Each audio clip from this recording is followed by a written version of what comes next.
الحمد لله رب العالمين وبه نستعين وأشهد أن لا إله إلا الله وحده لا شريك له وأشهد أن محمدا عبده ورسوله صلى الله عليه وعلى آله وصحبه وسلم تسليما كثيرا أما بعد. گرامی قدر خواتین و حضرات، جیسا کہ آپ کو معلوم ہے کہ ہفتے واری دروس میں ہمارا ایک درس شیخ محمد ابن عثیمین رحمہ اللہ کی کتاب شرح ممتع میں سے ہے.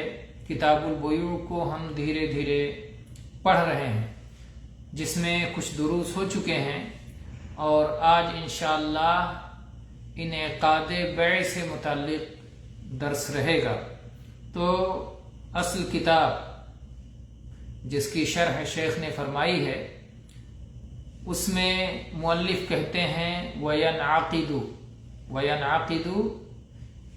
اور بیع کا انعقاد ہوگا بِإِيجَابٍ وَقَبُولٍ بَعْدَهْ.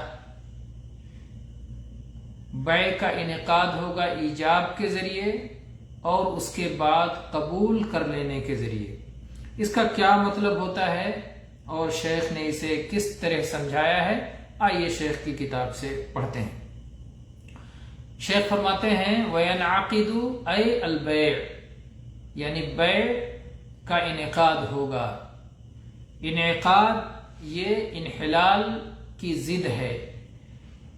عقد کے معنی ہوتا ہے کسی چیز کو باندھنا، کسی چیز کو مضبوط کرنا، ایک کو دوسرے سے جوڑ دینا، مربوط کر دینا. تو یہ جب ہم کہتے ہیں عقدت الحبل، ہم نے رسی کو ایک دوسرے سے باندھ دیا. انعقاد میں بھی یہی مسئلہ ہوتا ہے کہ دو آدمی کسی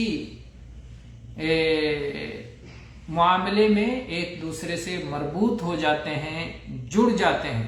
تو جو بھی عقود ہوتے ہیں، جو بھی معاملات ہوتے ہیں، چاہے وہ بیع کا معاملہ ہو، چاہے وہ اجارہ کرائے کا معاملہ ہو، چاہے وہ رہن کا معاملہ ہو، چاہے وہ وقف کا معاملہ ہو، سب میں ربط پایا جاتا ہے. ایک دوسرے سے جڑنا، وابستہ ہونا، مضبوط کرنا اور باندھنا پایا جاتا ہے.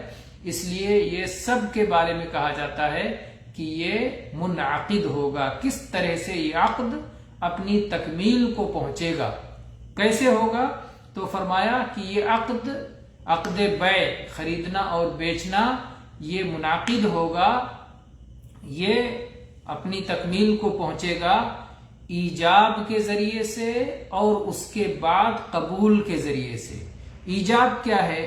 ایجاب وہ لفظ ہے جسے بیچنے والا، بائع یا اس کے قائم مقام جو شخص ہے وہ کہتا ہے، اور قبول وہ لفظ ہے جو خریدار، مشتری جو کہتا ہے. مشتری کی زبان سے جو لفظ ادا ہوتا ہے، یا جو شخص مشتری کے قائم مقام ہے، تو خریدار یا اس کے قائم مقام کی طرف سے ادا کیے جانے والے الفاظ کو قبول کہا جاتا ہے، اور بائع یا اس کے قائم مقام فرد کی جانب سے ادا کیے جانے والے لفظ کو ایجاب کہا جاتا ہے. شیخ نے فرمایا کہ حقیقت یہ ہے کہ جو قائم مقام کا لفظ کہا گیا وہ صرف ایک طرح سے وضاحت کے لیے کہا گیا ہے، ورنہ جو بھی بائع کا قائم مقام ہوگا وہ حقیقت میں بائع ہوگا، اور جو مشتری کا قائم مقام ہوگا وہ بھی مشتری ہوگا. لیکن یہاں صرف بتانا ایک مقصود ہے کہ کبھی کبھی جو بائع ہوتا ہے وہ بائع کا وکیل ہوتا ہے، تو وہ قائم مقام ہوتا ہے بائع کے. تو اس وضاحت کے لیے کہا گیا کہ ایک شخص بیچنے والا ہے، یعنی اس سامان کا مالک ہے، یا مالک نہیں بلکہ اس نے کسی کو اس کی اجازت دے رکھی ہے، خادم ہے، ملازم ہے، وکیل ہے، تو وہ سب اس میں آ جاتے ہیں. وہ سب اس میں آ جاتے ہیں، اسی وضاحت کے لیے بات کہی گئی. اس کے بعد کہا بعدہ، قبولیت یا قبول مشتری کی جانب سے ایجاب کے بعد ہونا چاہیے، اس لیے کہ قبول یہ ایجاب کا فرع ہے. تو جب اصل نہیں ہوگی تو فرع کیسے ہوگی؟ اصل ایجاب ہے تو پہلے اصل ہوگی، اس کے بعد فرع ہوگی، اس لیے ایجاب پہلے ہونا چاہیے، قبول اس کے بعد ہونی چاہیے۔ اس کو ایک مثال سے سمجھیں کہ جیسے بائع کہتا ہے کہ میں نے یہ چیز آپ کے ہاتھ بیچ دی، خریدار کہتا ہے کہ میں نے قبول کر لیا، ہو گیا خریدنا بیچنا۔ بائع نے کہا میں نے یہ چیز بیچ دی، یہ ایجاب ہوا، اور مشتری نے کہا میں نے یہ قبول کر لیا، یہ قبول ہو گیا۔ تو اگر بائع کے بیچنے سے پہلے ہی خریدار کہتے کہ میں نے یہ چیز خرید لیا ہے، کیسے ہو سکتا ہے؟ وہ بیچے گا تبھی تو یہ خریدے گا۔ تو اس لیے یہ طبعی طور پر، فطری طور پر، نیچرل طور پر قبولیت تو بعد ہی میں ہوگی، ایجاب پہلے ہوگی اور قبولیت بعد میں ہوگی۔ اگر کوئی شخص پہلے ہی کہتے کہ میں نے یہ خرید لیا اور بائع نے بھی بیچا نہیں ہے تو کیسے ہو سکتا ہے؟ یہ تو درست ہوگا ہی نہیں، صحیح ہوگا ہی نہیں۔ یہاں پر صاحب کتاب نے، مؤلف نے بیچنے اور خریدنے کے لیے کوئی متعین صیغہ ذکر نہیں کیا ہے کہ بیچنے والا یہ لفظ کہے اور خریدنے والا یہ لفظ کہے، یعنی کوئی بھی لفظ ایسا وہ کہہ دے جس سے معلوم ہو کہ وہ بیچ رہا ہے، اور خریدنے والا کوئی ایسا لفظ کہہ دے جس سے معلوم ہو کہ خرید رہا ہے۔ تو جو دلیل بن جائے ان کے بیچنے اور خریدنے کے لیے، جو بھی لفظ ہو، کیسا بھی لفظ ہو، تو اس کے ذریعے سے یہ عقد پورا ہو جائے گا، یہ عقد تکمیل کو پہنچ جائے گا۔ جیسے وہ کہے کہ میں یہ چیز، اس چیز کا تمہیں مالک بنا رہا ہوں، یہ چیز میں تمہیں دے رہا ہوں، ضروری نہیں کہے کہ میں بیچ رہا ہوں، بیچنا ہی لفظ کہنا ضروری نہیں ہے، کوئی متعین لفظ نہیں ہے عقد بیع کے لیے۔ کیا جتنے بھی عقود ہیں سب میں یہی معاملہ ہے؟ جتنے عقود ہیں، یعنی عقد بیع ہے، عقد نکاح ہے، عقد ایجار ہے، عقد رہن ہے، عقد وقف ہے، سارے عقود میں یہی معاملہ ہے کہ جس لفظ کے ذریعے بھی وہ عقد پائے تکمیل کو پہنچ جائے وہ الفاظ قابل قبول ہیں، یا شریعت کی طرف سے کوئی لفظ متعین ہے؟ اس میں اہل علم نے اختلاف کیا ہے۔ بعض عقود کے لیے متعین الفاظ کا بولنا لازم قرار دیا ہے۔ مثلا نکاح کے بارے میں کچھ علماء کا یہ کہنا ہے کہ یہ کہنا چاہیے کہ انکحتک یا زوجتک، نکاح اور تزویج کا لفظ ہی ہونا چاہیے، اور اس کے مقابلے میں جو ہے قبلتو کا لفظ ہونا چاہیے۔ یہ بعض لوگوں نے کہا ہے، اور بعض اہل علم نے یہ کہا ہے کہ عرف میں جس چیز کے ذریعے بھی اس معاملے کا انعقاد تصور میں ہو، اس معاملے کا انعقاد ہو جاتا ہو، وہ الفاظ کافی ہیں، وہ الفاظ مقبول ہیں، ان الفاظ کے ذریعے سے اس عقد کا انعقاد ہو جائے گا، اس عقد کی تکمیل ہو جائے گی۔ اور شیخ فرماتے ہیں وَهَذَا الْقَوْلُ هُوَ الرَّاجِحُ، اور راجح قول یہی ہے، بلکہ یہی متعین ہے۔ اور شیخ الاسلام امام ابن تیمیہ رحمہ اللہ نے اسی کو اختیار کیا ہے، کیونکہ یہ معاملات میں سے ہے، یہ عبادت نہیں ہے کہ جس میں انسان شریعت کی جانب سے موجود الفاظ کا اہتمام کرے اور اسی کی پابندی کرے۔ شریعت میں جس چیز کی تعلیم دی گئی ہے، جو دائرہ بنایا گیا ہے شرعی دائرہ، اور جو طریقہ کار بنایا گیا ہے اسی کی پابندی کرے، یہ کوئی عبادت نہیں ہے بلکہ یہ لوگوں کے درمیان معاملہ ہے۔ تو اس لیے معاملات میں شریعت نے گنجائش رکھی ہے، جس کو لوگ بیع سمجھیں وہ بیع ہے، جس کو لوگ رہن سمجھیں وہ رہن ہے، جس کو لوگ وقف سمجھیں وہ وقف ہے، اور جس کو لوگ نکاح سمجھیں وہ نکاح ہے۔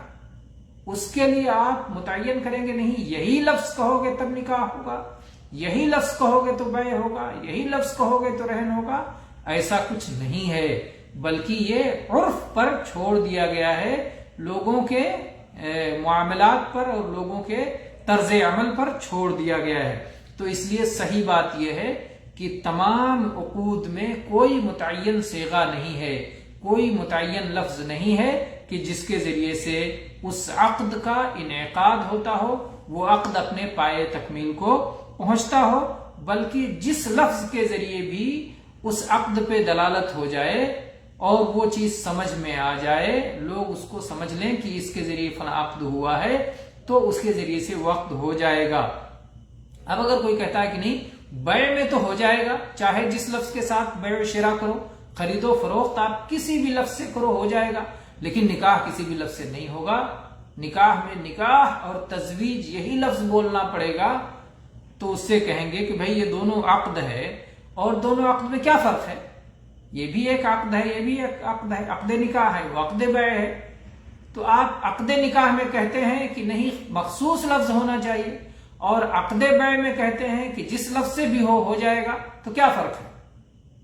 تو ان کا جواب یہ ہوگا کہ بھائی نکاح کے لفظ کو اللہ تعالیٰ نے قرآن پاک میں نکاح کے لفظ سے ذکر کیا ہے، اور زواج کے لفظ سے ذکر کیا ہے، اسی لیے یہی لفظ ہونا چاہیے۔ تو اس کا جواب یہ دیا جائے گا کہ بیع کو بھی تو قرآن پاک میں اللہ نے بیع کے لفظ سے ذکر کیا ہے، پھر کیا فرق رہے گا؟ پھر بیع میں بھی الفاظ خاص کرو۔ تو اگر کوئی شخص ایسا کہتا ہے تو اس کی بات اس کے پاس کوئی مضبوط دلیل نہیں ہے، اور ظاہر بات ہے کہ مضبوط دلیل کے بغیر، صحیح دلیل کے بغیر بات قابل قبول نہیں ہے۔ اس لیے عرفی طور پر جن الفاظ کے ساتھ بھی ایجاب و قبول ہو جائے، ان الفاظ کے ساتھ بیع کا انعقاد ہو جائے گا۔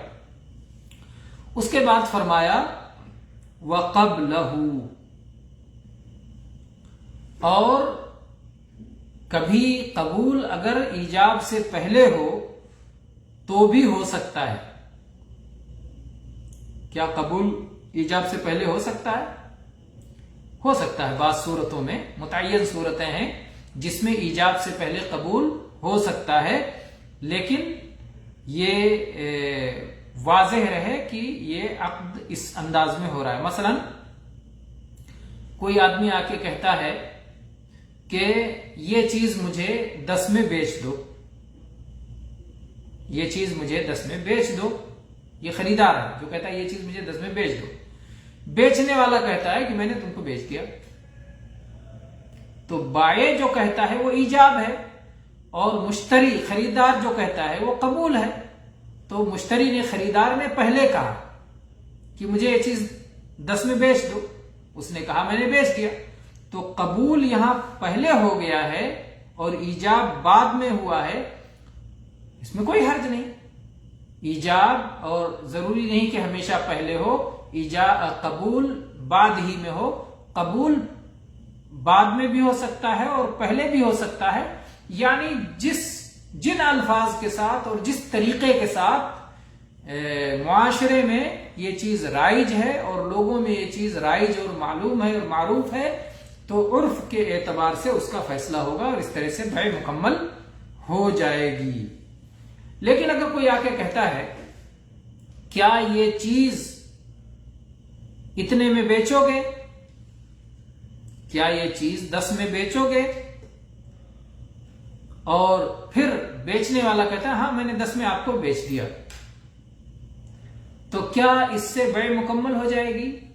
نہیں مکمل ہوگی، اس لیے کہ اس نے سوال پوچھا ہے، اس نے قبول نہیں کیا ہے، اس نے کہا کہ یہ 10 میں بیچو گے، سوال پوچھا ہے، استفہام ہے، تو یہ قبول نہیں ہے، اتنی بنیاد پر بیع مکمل نہیں ہوگی کیونکہ وہ استفہام ہے۔ اسی لیے شیخ ذکر کرتے ہیں کہ بعض اہل علم نے ذکر کیا ہے کہ امر کے صیغے سے ہو یا ماضی کے صیغے سے ہو لیکن استفہام سے خالی ہو، اسی لیے کہ اسی کی بنیاد پر قبولیت کا معنی پایا جائے گا۔ اگر کوئی آ کے کہتا ہے کہ یہ چیز میں آپ سے خرید رہا ہوں، یہ چیز میں نے آپ سے خرید لیا ہے، اور بیچنے والا اس کے بعد کہتا ہے ہاں میں نے بیچ دیا، تو بیع ہو جائے گی، اس لیے کہ اس سے پتا چلا کہ جس نے کہا میں نے یہ چیز خرید لیا ہے آپ سے، وہ قبول کر رہا ہے، اور یہ کہا میں نے بیچ دیا تو یہ بیچ رہا ہے۔ تو اس طرح سے یہ چیز بیع اور ایجاب و قبول پر دلیل ہے، اور عرفی طور پر یہ بات معلوم ہے اس لیے یہ قبول ہو جائے گی۔ لیکن اگر کوئی آ کے پوچھتا ہے، کہتا ہے کیا یہ چیز اتنے میں بیچو گے، اس طرح کے الفاظ بولتا ہے، وہ سامنے بولتا ہے ہاں میں نے بیچ دیا، تو یہ قبول نہیں مانا جائے گا، اس کا سوال کرنا قبول نہیں مانا جائے گا کہ اس پر لازم کیا جائے کہ نہیں اب تم خرید چکے، میں نے تو بیچ دیا اور تم نے تو پہلے کہا تھا کہ کیا بیچو گے، تو اس لیے بیع پوری ہو گئی، اب اسے لے کے جاؤ۔ نہیں، بیع یہ انعقاد نہیں ہوگا، بیع نہیں ہوا، ابھی اس نے استفہام کیا ہے، ابھی اس نے پوچھا ہے، تو بیع کی تکمیل ہوگی قبول کے ذریعے سے، ایجاب اور قبول کے ذریعے سے۔ اس کے بعد کہتے ہیں متراخیا عنہ فی مجلسہ فإن اشتغل بما يقطعه بطل، یعنی قبول کرنا اگر اسی مجلس میں ہو اور متأخر ہو تو بھی بیع ہو جائے گی، البتہ اگر درمیان میں وہ کسی ایسی چیز میں مشغول ہو جائیں جو اس گفتگو کو قطع کر دے تو بیع باطل ہو جائے گی۔ کیا مطلب ہے، اس کو مثالوں کے ذریعے سمجھیں گے تو بات سمجھ میں آئے گی۔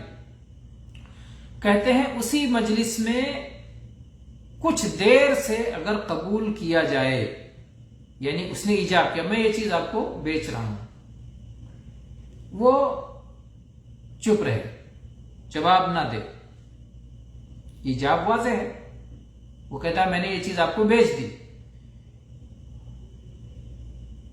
اور اس نے فوراً، ایک صورت تو یہ ہے کہ بیچنے والا کہے میں نے آپ کو بیچ دیا اور خریدنے والا کہا میں نے خرید دیا، تو بات تو پوری ہو گئی، ایجاب اور قبول اس کے بعد ہو گیا، بائع کی طرف سے ایجاب ہو گیا، مشتری کی طرف سے قبول ہو گیا، اس میں تو کوئی اشکال نہیں۔ اور اگر بائع نے کہا میں نے آپ کو بیچ دیا، اب مشتری چپ ہے کہ میں نے خرید دیا یا نہیں خریدا، سوچنے لگ گیا، وقت لگا رہا ہے، اس لیے کہ یہ انسانی طبیعت ہے، جب تک کوئی چیز اس کے پاس نہیں ہوتی ہے تب تک وہ بڑی قیمتی ہوتی ہے، جب آ جاتی ہے، ملنے کی امید ہو جاتی ہے تو اس کی قیمت گھٹ جاتی ہے۔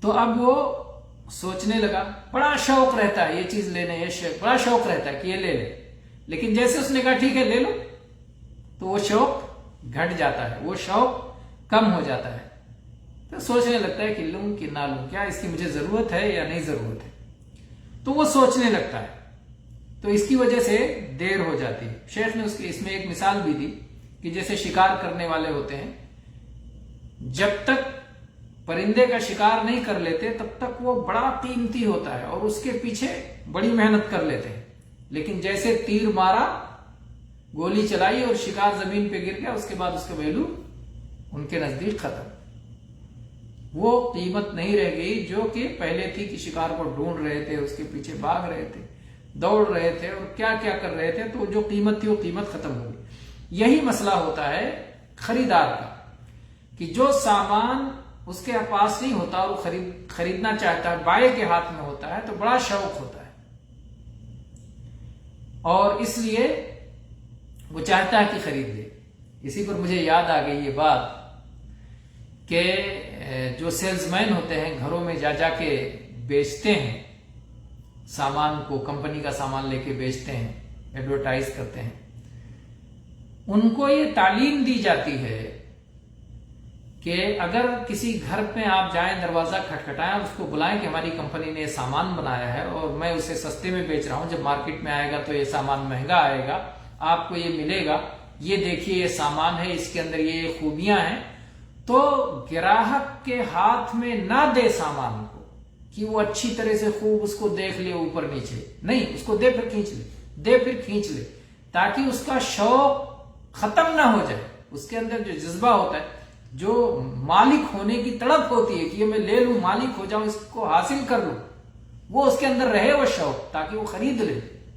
ورنہ اگر آپ نے دے دیا اور اس نے اپنے ہاتھ میں لے لیا، تھوڑی دیر کے لیے مالک ہو گیا، اس کو اچھی طرح سے دیکھا تو شوق ختم ہو جائے گا، اس کے بعد واپس کر دے گا، نہیں مجھے نہیں خریدنا ہے۔ تو یہ سیلز مینوں کو سکھایا جاتا ہے۔ تو یہاں یہ ہو سکتا ہے کسی کے یہاں بھی طبعی چیز ہے کہ جب چیز آدمی کے ہاتھ میں آ گئی تو پھر اس کے بعد میں اس کی رغبت، اس کا شوق، اس میں دلچسپی کم ہو جاتی ہے۔ تو اگر کوئی شخص کہے کیا یہ چیز 10 میں بیچو گے،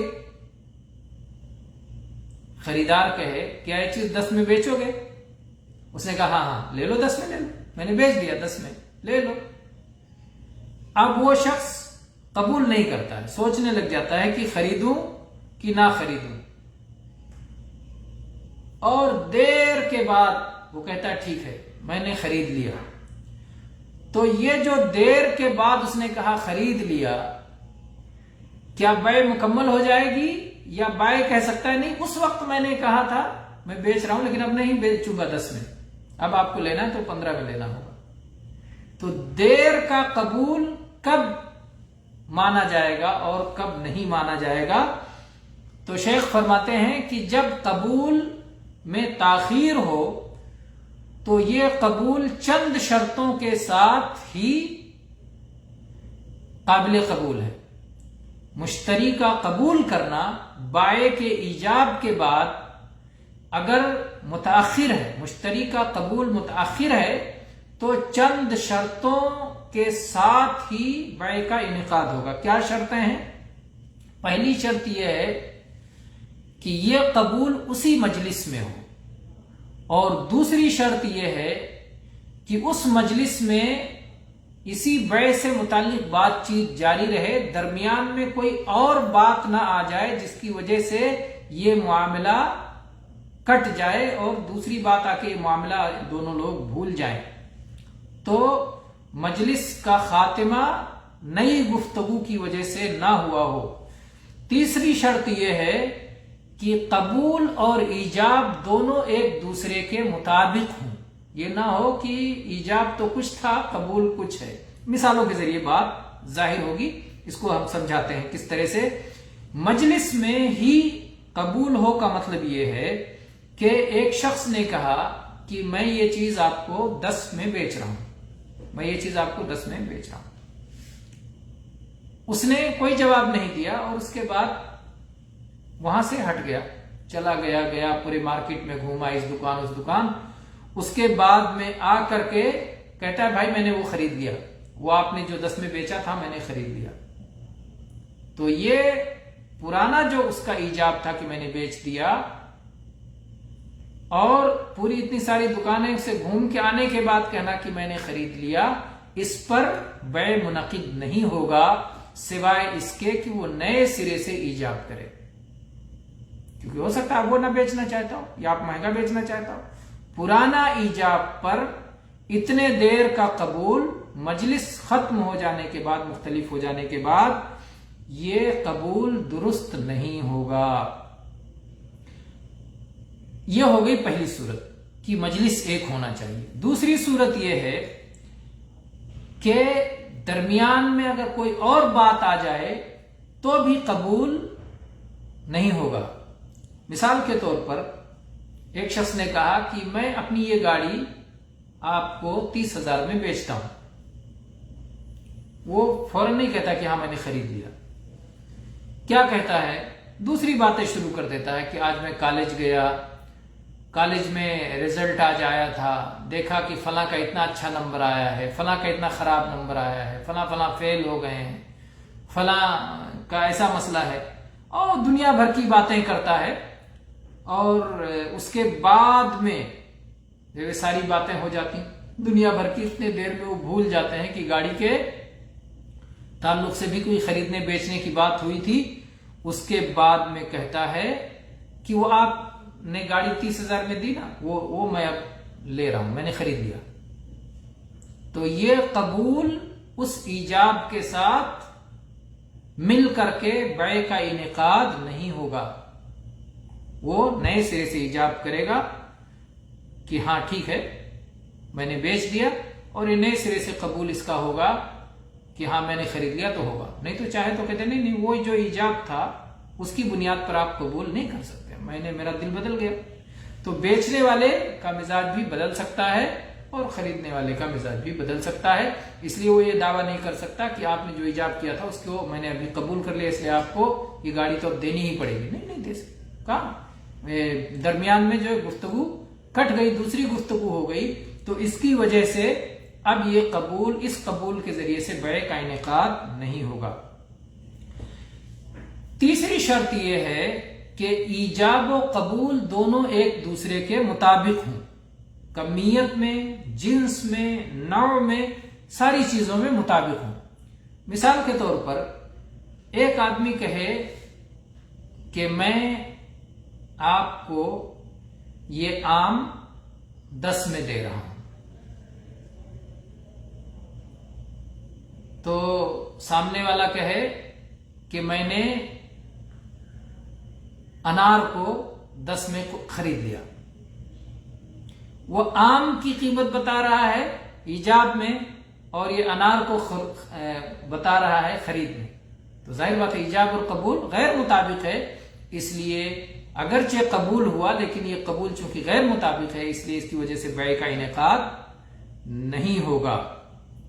کوئی کہے کہ میں یہ کتاب، جیسے شرح ابن عقیل، شیخ نے مثال دی ہے کہ شرح ابن عقیل میں 10 میں دے رہا ہوں، وہ کہے کہ نہیں میں الروض المربع 10 میں خرید رہا ہوں، تو نہیں، غیر مطابق ہے، اس لیے یہ بیع منعقد نہیں ہوگا.